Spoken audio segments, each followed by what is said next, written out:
Good day, Eileen. First of all, let me thank you for agreeing to do this video interview with me today over Zoom. Well, I'm delighted. So I have a kind of a four-part introduction of you, and we'll take it one question at a time, but we want to get a little bit about your background. So Eileen Mager, for our audience, where did you grow up?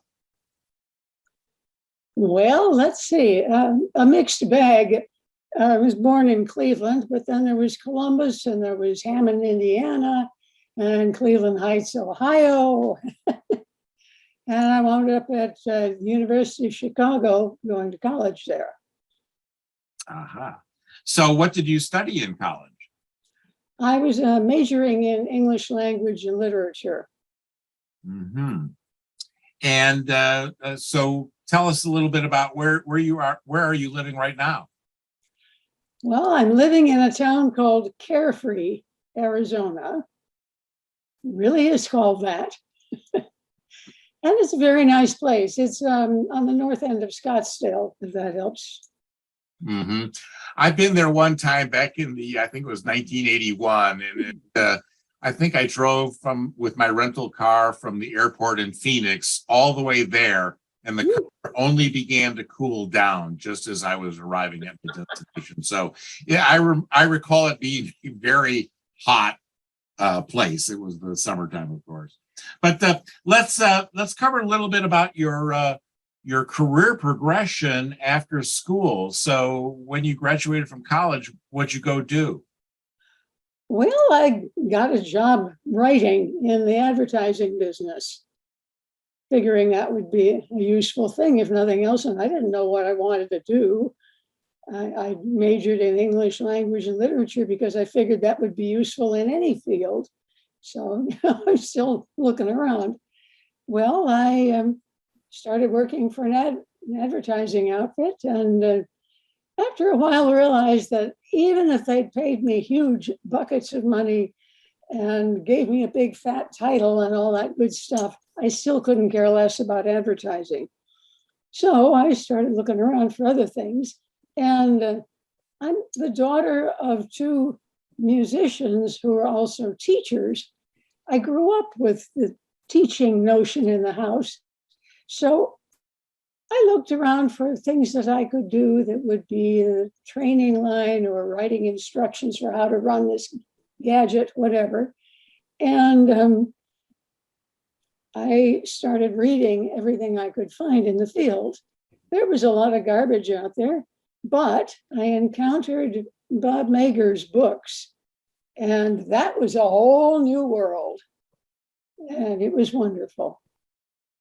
And I finally met him at a convention and had a chance to thank him for all he'd done. So anyway, that's how I got into the training biz. Mm-hmm. Incidentally, the first thing I read my first day at my job out of college was the Mager and Pipe book on You Really Ought to Want It was the subtitle, but analyzing performance problems. And yeah. I was so excited about that book that I read it. I was in the town, living in a hotel. My world hadn't caught up to me yet. And so I had the evening free, and I read the book that evening. And the next day I went and bought 4 copies for my best friends in college, who then back in 1979 wrote me back and said basically the equivalent of, "What the hell is this?" I was so excited. I thought everybody should read that book. So after my first job, I ended up in Chicagoland in the suburbs, and I went to work for Motorola. And one of my coworkers, Sam Volpe, had worked for you at Arthur Andersen out in St. Charles. And so how did you get to that job? Well, by then I was doing training, and I had encountered people in the number crunching business and all of that, but not that I was looking for that, but there it was. And I was impressed by the people I met at Arthur Andersen, so I'm perfectly willing to work for them. Yeah, it was a good thing. Mm-hmm. And so what happened after Arthur Andersen? What'd you do then? Well, ultimately, I married Bob Mager. Okay. Bob and I had a whirlwind courtship after a 7-year acquaintance. And When you moved to Carefree, Arizona? well, not directly, no. He always wanted to go back to the Southwest, but not necessarily the border of Texas or anything like that. And so we were looking around in Scottsdale and Paradise Valley and all of that. And figured, well, why not take a look at Carefree? And yeah, it was really nice. So we wound up buying a house here in Carefree and building an extra building next to it so that we could have our own business there. And it worked out very well. Yes. Well, Carefree itself just suggests a different kind of a lifestyle from the hectic rat pace of Chicagoland, I guess. Oh, yeah, it is different from that. Yeah. So the title of this video series is HPT Videos. I started back in 2008, and my intent was to help share the diversity of HPT practitioners and their practices. And not everybody in this world comes from an instructional perspective. Many of us do. I do. You do, I guess. And but can you tell me a little bit about, beyond reading Bob's books and getting excited about the profession, can you share with us who were some of your early influences regarding performance-based instruction or human performance technology or human performance improvement, whatever it is you might call it? Well, you can start pretty early in my life because I had these music teacher parents. And, you either can play it or you can't. The fingers have to hit the piano keys or whatever instrument it is that you're playing. So, I mean, there's no avoiding the reality of it. And that was a good thing. So there were a lot of other things that I got into, but it was all hands-on kinds of things. That's just the way I did it. And I was involved in theater, and that was a good thing too. Some of it was in actually acting. Some of it was in designing sets and building them, creating costumes, all kinds of stuff, but it's all hands-on. So that was the way I went and continued to this day. I get my hands on it. So I became a member of the Chicago chapter of NSPI, the National Society for Performance and Instruction, back in that time frame. But I didn't attend very many meetings because Motorola didn't support us going to the meetings. And then after that, I became a consultant, and I was always out of town. But I think we might have met either at the local chapter meeting or and you wouldn't remember meeting me, I'm sure, back in those days in the early 80s at one of the national conferences. But I've known of you for a long, long time, especially when I went to Motorola. Sam Volpe talked glowingly about you. But so how did you get involved with NSPI? When did that happen? Well, it's one of those things, how people link together. I had met Susan Markle, and she was definitely an influence. And there was another person, was one of her students, who was at the university, and I met her, and we became friends, and that was the way I wound up connecting up with ISPI, or at that time NSPI.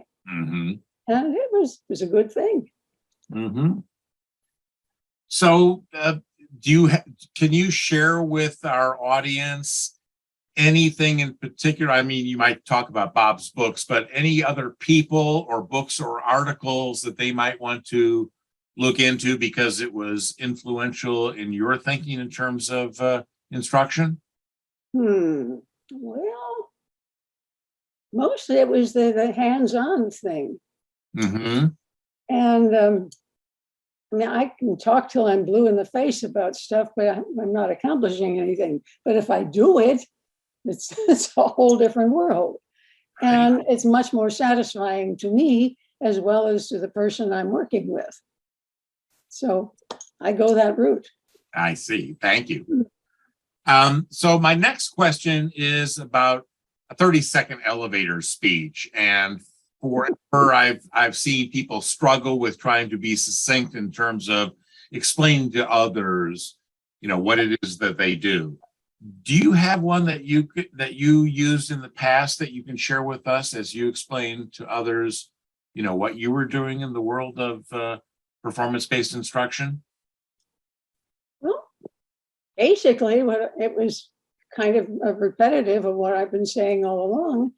When I would meet someone and I was supposed to be their trainer, or I was supposed to create a chunk of training for them, or whatever it was, the whole point was, what is it that we're trying to accomplish?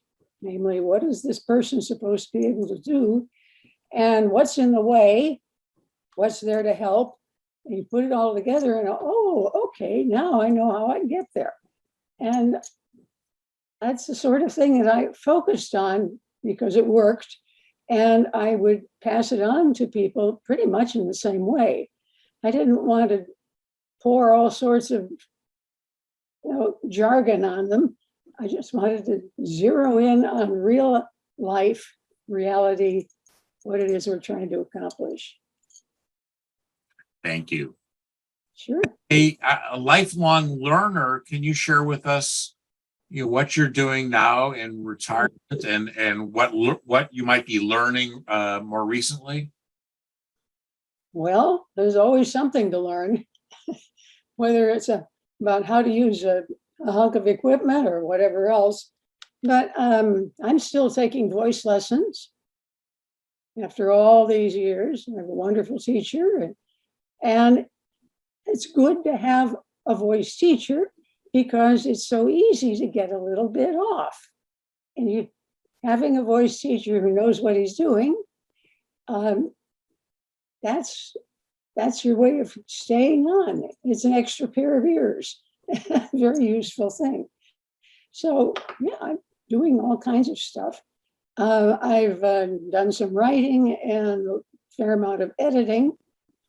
And we got very, very fortunate in that we met a guy a number of years ago, and I had the pleasure of working with him in a couple of workshops and so on, who is now started his own business called Mager Consortium. He's carrying on the kinds of stuff that Bob and I used to do, and down in the same line, and he's doing a fine job of it. And it's a wonderful pleasure to deal with. And he wrote a book, I edited it, so we work together, and that's a great thing. Mm-hmm. His name is Rex Connor, and he does a good work, and he's a joy to work with. Yes, I was on an exchange on LinkedIn a few weeks ago, and somebody was saying that Bob's books were no longer available, and I had known from talking with you a couple of years ago that yes, they are available from Rex and that company, and so I shared that with people. But I think our audience ought to know that a lot of the Mager materials are available new. You don't have to buy them used. Of course, there's a lot of used materials out there on the marketplace, Sure. but there's new things too. So Rex is writing something in a similar vein about performance-based instruction. He's written one, and he's conducting workshops, working with clients, doing the same kind of thing that we did. And I know he does it well because I've seen him, I've worked with him. It's wonderful. Mm-hmm. So the Criterion referenced materials, that series of booklets and all that, is that still available? Yeah, absolutely. Excellent. Well, I think people should look into that. I had a set of those from the early 80s, and one of that collection and several of my books from the Mager six-pack disappeared in the middle of the night from my office. Now, I never would understand, exactly where they went to, but they're on vacation in somebody else's house or office now, I think. Oh, gee. But yeah, they're very popular. People would come into my office and often look at those, and I would imagine that, okay, you're probably one of the people who, if you haven't already, you'll probably borrow that book from me and I'll never see it again. I have bought that six-pack several times, of course, over the past almost 40 years. My next question is about terminology. This is something that people in the field complained about a lot back in the day. Joe Harless used to complain about our language and how we were inconsistent with that. And so, is there a term related to the profession that you would like to define for us? Perhaps you feel that people have been misusing it or misconstruing it, and it's just something that you would like to clarify and share with us your definition of? Well, I'm not sure it's a matter of defining. It's a matter, at least in my experience, it's a matter of actually using. And if you do it, and people can see you doing it, they can see the results, then there's nothing to argue about, which is wonderful. And if they don't understand why you're doing something or other, they can ask you a question, and they do, which is a wonderful thing. But then, okay, you've got a discussion going, and all kinds of content is exchanged in a very useful fashion. So I don't do lectures. I try to respond to questions. I set up situations where there's something going on that's going to tweak someone's imagination or questions, that kind of thing. And then you can communicate well. So it's all centered around doing it. Yeah, really. Do you maintain contact with any of the folks from NSPI and ISPI nowadays? Are you sharing what's going on? Are you still associated with any of those folks? Oh yeah, I've got people I've known for decades and we're still friends, that sort of thing.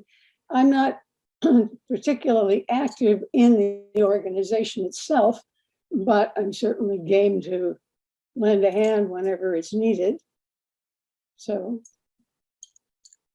Well, thank you. Oh, sure. Thank you so much for agreeing to do this interview with me.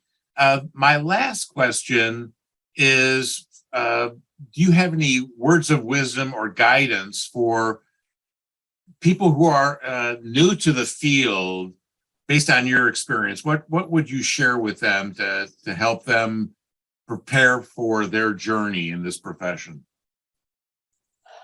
Well,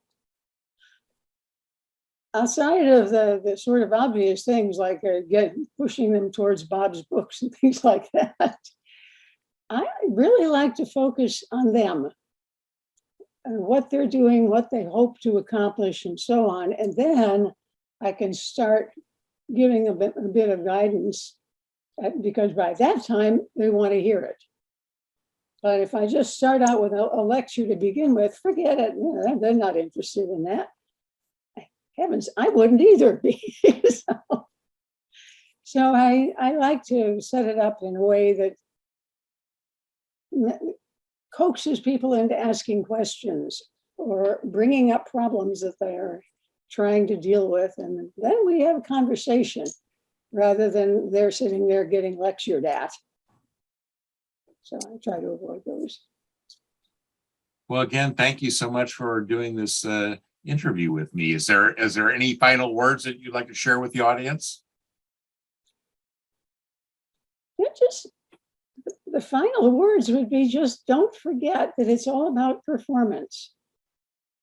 What it is that you're doing, what you're accomplishing or hoping to accomplish, when you check up and see if you've gotten there, don't ignore the evidence. Pay attention to it, find out what is going on, and be ready to be flexible with people to provide them with what it is that they need and present it to them in a way that they not only realize that they do need it, they're eager to ask the questions and get involved. That's enormously satisfying to them, and it certainly is to me. I would agree. Well, thank you again so much, and I hope you have a great day. Well, thank you. You too. Have a wonderful one. Bye-bye. Bye-bye.